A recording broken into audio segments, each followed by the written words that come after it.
We have a trade deficit with Mexico. They'll pay for the wall. They'll be very happy about it. By the way, who's going to pay for the wall? Who's going to pay for the wall? Who's going to pay for the wall? Who's going to pay for the wall? I'm sure you remember that.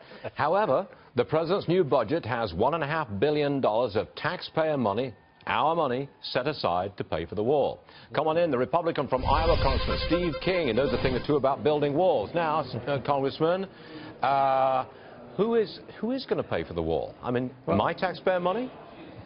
Well, in the end, it will be Mexico that pays for the wall, and I'm laughing a little bit because I missed the Trump rally. That must have been a lot of fun. Well, how are you going to get them to do that? I mean, how is that going to work, really? Well, I think there are a few ways, a lot of different ways to measure this, and one that I don't think it's a very good idea to slap a 20% duty on products coming out of Mexico. That multiplies out to $54 billion a year by my math, and so that's a lot of money, and I think it'd start a trade war. But there are a lot of different ways that this can happen, and one of them would be to tax remittances coming out of the United States that are being transferred down into Mexico. Some of that is laundered drug money. The confiscations of the assets of the drug cartels, that can go all against the wall. I think we could get there eventually with that. But there are other ways to measure it, too. For example, Black & Decker said they're going to rebrand and move their operation to the United States. Ford's holding nearly 1,000 jobs in America. You can start doing the math on that and find out the multiplier effect of the tax returns. So there's a lot lot of ways, Stuart. Okay, I got it, but that's a little sideways action right there. Okay, got it. Now, something more serious. Congressman, House Speaker Paul Ryan says, while Republicans do have control of the House, the Senate, and the White House, when it comes to passing the health care reform of Obamacare, you guys can still screw it up. Watch this from Senator Cruz. I believe we are poised for 2017 for this to be the most productive Congress in decades.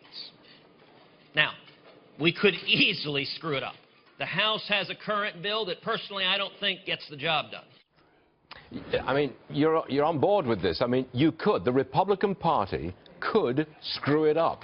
If you don't get Obamacare replaced and repealed, then you don't get a tax cut in place, you could really fall apart. I'm sure you're all aware of this. I'm sure you're aware of the urgency here. It's completely true, Stuart. And the one thing that I can't do is go tell Americans that we've repealed Obamacare unless we've repealed Obamacare. And so to say those words, I have to qualify them under the bill that's in front of the House.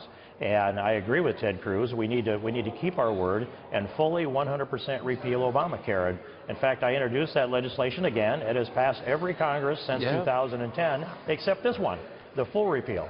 And so, but looking at that, if the promise is that in the third phase of this, there will be things that we'll need 60 votes for, like selling insurance across state lines, tort reform, and so we'll get that done with political leverage in the tail end.